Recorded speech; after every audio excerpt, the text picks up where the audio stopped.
Amigos, continuamos en el estudio con Santiago Furcade, periodista e investigador. Santiago, tú que has hecho reportajes en zonas de guerra, realmente, porque así ha sido, ¿tú cómo ves esto? Aquí el número de muertos que hay en México por la violencia del narcotráfico está llegando, para mi gusto, a cifras de casi una guerra civil moderada. ¿Cómo ves tú esta situación? ¿La violencia es para ti el primer producto del narcotráfico? Es una situación, sí, grave que tiene que ver con cómo la violencia permeó en la sociedad civil, en todos nosotros, cómo yo creo que acostumbramos, vamos a decir, acomodamos nuestros hábitos a la violencia. Yo creo que todos los que están aquí, los que nos están viendo, saben que han cambiado ciertas cuestiones en los últimos años por lo que hemos vivido.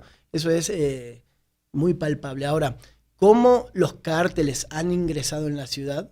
Pues los cárteles siempre estuvieron. El tema es qué cosas fueron cambiando para que hayamos llegado a esa coyuntura Eso es de muy violencia, importante, ¿no? porque narcotráfico pues, había desde Narcotráfico hace muchos siempre años. hubo. Narcotráfico hay en este momento. O sea, que estemos más tranquilos no significa que los cárteles no sigan operando, no significa que los Zetas ahora estén muy fuertes en el primer cuadro de la ciudad, no significa que el cártel del Golfo siga ganando injerencia, que la gente del Chapo Guzmán haya tomado mucha fuerza, que San Pedro esté un tanto desprotegido en algunas cuestiones que también habría que discutir, qué pasa con las periferias, el contacto por la zona de Tamaulipas, las brechas por donde se ingresa mucha droga, el tema de migrantes, las cárceles. Las cárceles es una locura.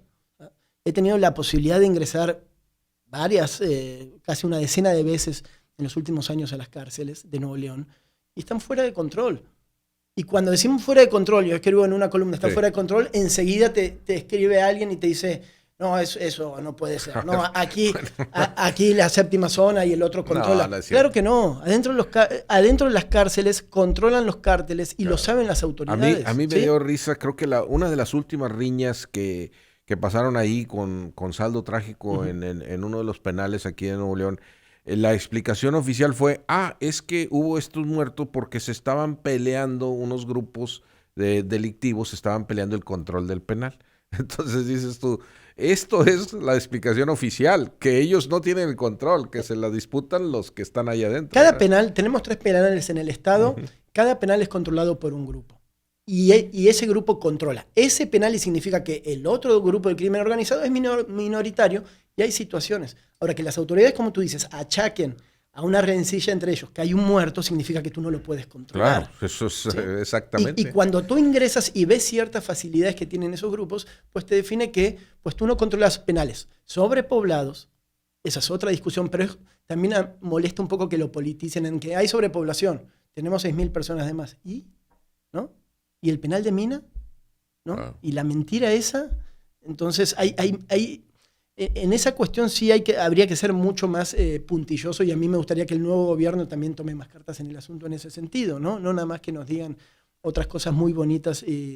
Yo quisiera hechos puntuales sobre temas que nos dan tranquilidad como ciudadanos. Y ese es uno. Pero fíjate que tú tienes un punto de vista muy interesante, el de no necesariamente es que la violencia se haya acabado, sino que ya nos estamos acostumbrando, ¿verdad?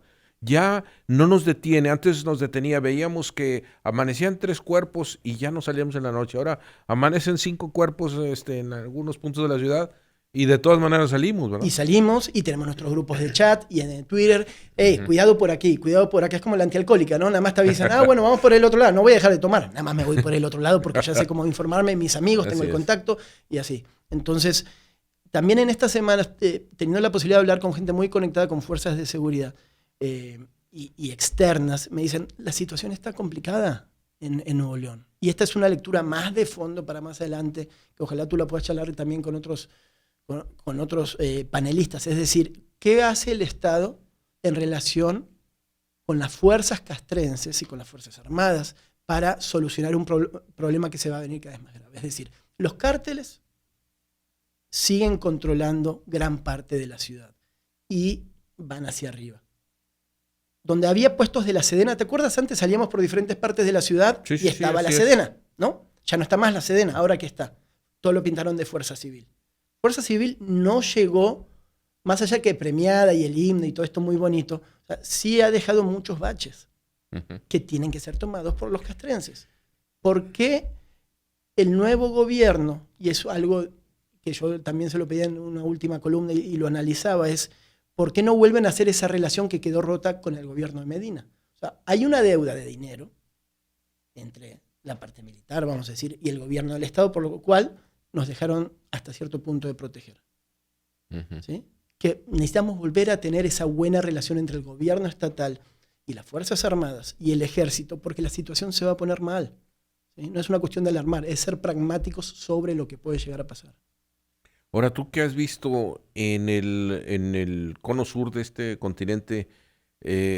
Aquí le decimos militarización, pero yo creo que no hay otra manera de enfrentar las fuerzas del narco, ¿verdad? Sino con la fuerza del ejército. ¿Tú qué opinas? Sí, totalmente. Nada más que aquí hay una discusión, si alguien nos está escuchando y va a empezar a decir, no, estos que quieren que los militares estén en la calle, ¿no? Esa vieja discusión ideológica, ¿no? De que Claro, los militares en la calle te generan, no, Tlatelolco, ¿no? Y empiezan a irse al 68. Yo estoy totalmente alejado de esa postura. Simplemente digo que hay que tener los ojos abiertos respecto a un fenómeno que sigue siendo muy complejo en la región como es el narcotráfico. Los cárteles no se fueron, los cárteles siguen operando, pero la guerra de baja intensidad siempre es muy complicada y ahí entran los medios de comunicación, entramos nosotros. Es decir, ¿por qué cada vez salen menos ciertas notas? ¿Por intereses? ¿Porque nos acostumbramos? ¿Porque la gente ya no las lee? ¿Por autocensura? Por autocensura. ¿Cuántas cosas se combinan para que cada vez hablemos menos de cosas que siguen pasando en la ciudad? Porque siguen pasando, Claro. pero ya no son titulares. ¿no? Sí. Si tú hablas con personas que viven o en la periferia, en muchos municipios como Juárez, por allá, por aquellos lugares, en García, te dicen, pues allá es tierra de nadie para cuestión de las leyes. Allá mandan las personas que no están dentro de la ley, ¿verdad? De acuerdo. Es que lo charlamos hace un ratito. Las periferias, que son todas las salidas que tenemos a las diferentes otras partes de los estados, son claves para los grupos del crimen organizado. Cuando hace unos meses la pelea de la plaza fue muy importante en la zona de la Frontera Chica, de Matamoros. ¿Por qué? Por una fractura que hubo en el Cártel del Golfo. Entonces, gente de Tampico fue a ayudar a una facción del Golfo a Matamoros. Los otros empezaron a pegarse entre ellos y eso se mete, por supuesto, aquí. Nada más que esa lectura, ¿cuándo lo escuchamos? O el periodista tiene miedo y no habla de lo que estamos hablando ahora. Están ¿sí? amenazados. Ahí en la frontera todo el mundo dice que los están periodistas amenazados, pero aquí están tampoco amenazados. se hace, ¿no? Entonces, también hay que madurar en el tema de cómo vamos a contar estas cosas, porque no lo podemos ocultar. No podemos decir nada más que hay inseguridad. Hay inseguridad. No.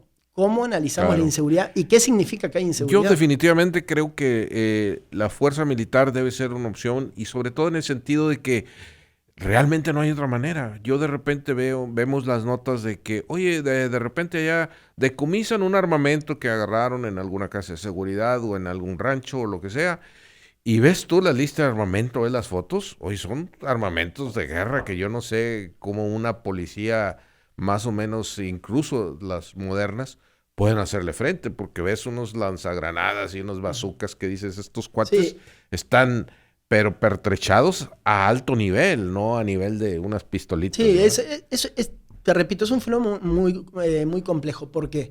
Porque en zonas como Nuevo Laredo, por ejemplo, la inserción militar lleva años, ¿no? Porque la policía la retiraron porque no estaba haciendo bien las cosas y las fuerzas federales están. Ahora, ha habido muchos abusos y muchos problemas de derechos humanos. Por eso hay que ser muy inteligente a la hora de plantear esto. O sea, tiene que ser algo conjunto entre las fuerzas locales y lo federal para poder plasmar algo. Porque si tú pones a los militares totalmente en la calle en Nuevo León, quitas, vamos a decir, a fuerza civil, y luego a ti te roban la bicicleta, te roban tu casa, te roban el carro, ¿tú crees que va a ir un militar a recuperarla? No.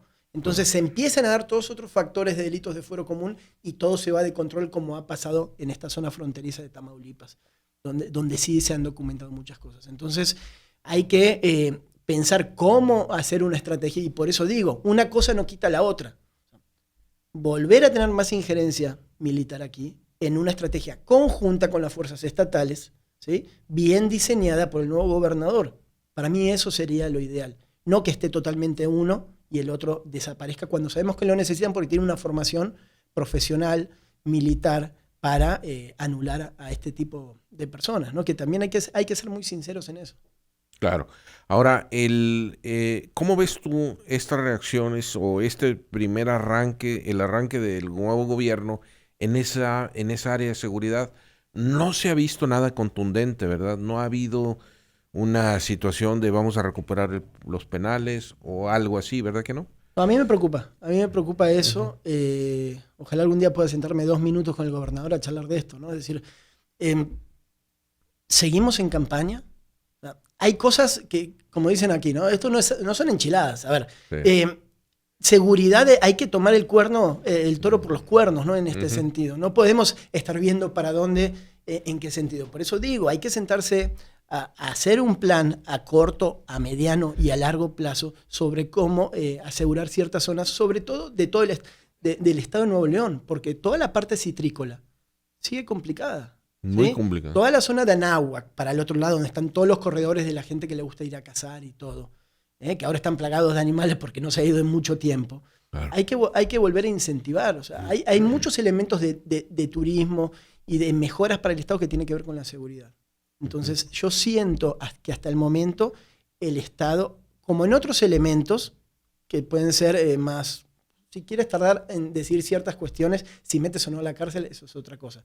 Pero en cuestiones de seguridad hay que ver resultados en este momento. ¿Sí? No nos podemos quedar nada más con que hay más gente en la calle, con la percepción, ¿no? O sea, la campaña se corta aquí y comencemos a ver resultados. Claro, efectivamente.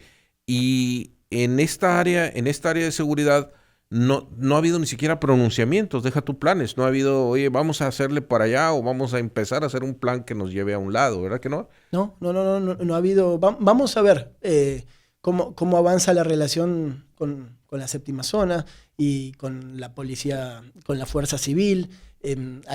Vamos a darles unos meses, ¿no? En esto primero que se va avanzando. Pero sí, como tú dices, ¿no? Tenemos que tener, aunque sea un pronunciamiento, Claro. para estar tranquilos o a largo plazo saber hacia dónde vamos. Te repito, yo siento todavía que estamos en campaña. Quiero ver una acción concreta, y en el buen sentido lo digo, que nos dé tranquilidad para el 2016, pensando en lo que significa el flagelo del crimen organizado en esta ciudad, porque a mí que no me vendan que ya no hay. Sí, no. Como que te digan que en San Pedro uno puede caminar. No, de hecho, yo creo hay que tener cuidado en todos lados, ¿no? Al final de este año hemos visto un repunte en número de muertos, en número de ejecutados. Abogado por aquí. Y de secuestros también. O sea, también secuestros. Aprendimos a tener un perfil bajo. Si tienes que tener un carro más humilde, tienes un carro más tranquilo para no llamar la atención. Hasta te vistas diferente, no sales a comer, no gastas. O sea, uno aprendió a tomar ciertos recaudos y lo sigue teniendo. No es que si guardaste tu camioneta, como todos se reían, ¿no? Guardaste tu camioneta durante un año y ahora sales a pasear como. Así No. es. O sea, sigue teniendo cuidado porque siguen habiendo muchos secuestros. Sí, claro, ¿Sí? claro. Así es. Pero también se dice poco. A ver, esto es lo que estamos llegando a una cosa que yo quería cerrar contigo, con tu experiencia que has tenido de trabajar en diferentes lugares, en diferentes países y para diferentes medios. ¿Cómo has visto, cómo es según tu apreciación, la respuesta que han dado los medios aquí de comunicación locales a todos estos retos de comunicación? Estamos bien, nos falta, y digo esto vamos a hacerlo, tú eres periodista, yo también, vamos a hacerlo como un plan de autocrítica sin querer, pues vaya, insultar a ningún medio, ¿verdad? Porque todos tienen sus retos. ¿Tú cómo ves que ha sido el periodismo aquí ante todos estos problemas? En la guerra contra el narcotráfico, yo creo que como en otras zonas del mundo, sobre todo en la parte sudamericana, y tomo Colombia mucho en esta cuestión, nos tomó por sorpresa. Es decir, en el momento que comenzó hace 4 años la guerra por todos lados, muertos, granadazos, cabezas y todo este tipo de gente colgada de los puentes, los periodistas, la mayoría, pues, no estábamos preparados para saber cómo ir a cubrir eso. No hay protocolos de seguridad para periodistas, no hay estatutos sobre cómo trabajar temas de seguridad. En los medios no hay una reglamentación sobre qué hacer y todo se fue haciendo sobre la marcha. Y al tú hacer las cosas sobre la marcha, improvisas y cometes errores. Claro. Entonces, yo creo que se han hecho muy bien las cosas, pero también han quedado áreas de oportunidad muy marcadas sobre cómo tratar los temas. ¿Por qué? Porque si tú no te preparas para ciertas cosas, dejas de informar porque crees que algo te puede hacer daño. Y tal vez sí lo puedes informar con una buena estrategia, pero lo dejamos de informar. Y ahí es donde la gente no se entera que pasan las cosas. Claro, ¿Me sigues? sí, sí, sí. Y esa parte de no estar preparados o no saber cómo contar cierta información delicada que queremos que nos pueda hacer daño a los periodistas, termina pues, dejando en un cono de oscuridad al público. Y quiero que sepas que le das ahí en el mero clavo, porque realmente no estábamos ni siquiera preparados mentalmente para lo que terminamos viendo, ¿verdad? En cuestión de crímenes, ¿verdad? Yo creo que una de las cosas que yo guardo de experiencia es que creo que como en el 2006, en el medio que yo trabajaba en el norte, pasó un hecho en una noche allá en Guadalupe, no sé dónde, y vinieron las fotos de aquel hecho, hubo 7, 8 muertos en ese rato. Yo vi unas fotos que pensé que estaba viendo una película de Quentin Tarantino, ¿verdad? Si lo quisiera trivializar. Unas cosas impresionantes. Y no sabemos, y son cosas fuertes hasta para nosotros que lo tenemos que decidir, pues no se llame para el público. ¿Y cómo tratas la información? Así es. ¿Qué pasa con tu reportero? ¿Lo mandas o no lo mandas? Todo eso se aprendió sobre la marcha. Sobre la marcha, ¿Por qué? Porque sí teníamos el trato policial para nuestros reporteros que trabajan en la madrugada y con su experiencia saben cómo lidiar con ciertas cosas. Pero lo que vivimos de cientos y cientos de muertos, amenazas, situaciones, granadas en los medios de comunicación, así es, en los medios líderes atentados locales, directos por todos lados, aquí en San Pedro, directos. La sucursal de San Pedro aquí del norte recibió una bomba y un incendio de proporciones Entonces, importantes. Todos esos puntos pues sí han ido como transformando en cómo hacemos periodismo aquí. Cosas muy buenas y cosas que te repito, seguimos sin mejorar. O sea, en los medios de comunicación locales sigue sin haber un protocolo de seguridad.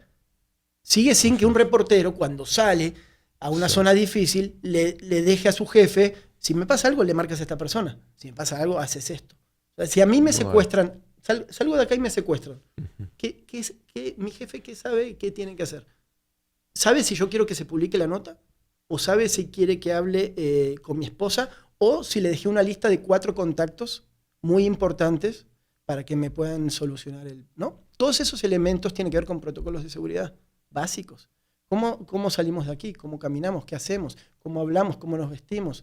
Las computadoras, la seguridad informática, el espionaje en la telefonía celular, todo tiene que ver con cómo se trabaja en una zona de conflicto y sobre temas delicados. Y eso aquí todavía es una gran área de oportunidad, ¿no? Para mejorar. En cierto sentido, los memes estos que circularon por la situación de ISIS tienen razón. O sea, vivimos en una área de repente, por cuestión de la violencia del narcotráfico, como Siria, pero no estamos preparados como a lo mejor en esos países, ¿verdad? Sí, eso es otro tipo de conflicto, ¿no? Más allá de que sí, es gente muerta, que es exactamente lo mismo en cualquier parte, pero los actores del conflicto, cómo interactúan, qué consecuencias y cómo se pueden mejorar ciertas cosas, sí, claro que son muy diferentes. Por eso, más que compararnos con Medio Oriente y ese tipo de países, sí es muy bueno mirar mejor hacia Sudamérica, a Latinoamérica, países que han tenido conflictos internos que los han desgarrado y cómo han solucionado ciertas cosas. Tampoco para que sean semidioses, ¿no? Como a veces parece que viene Uribe y es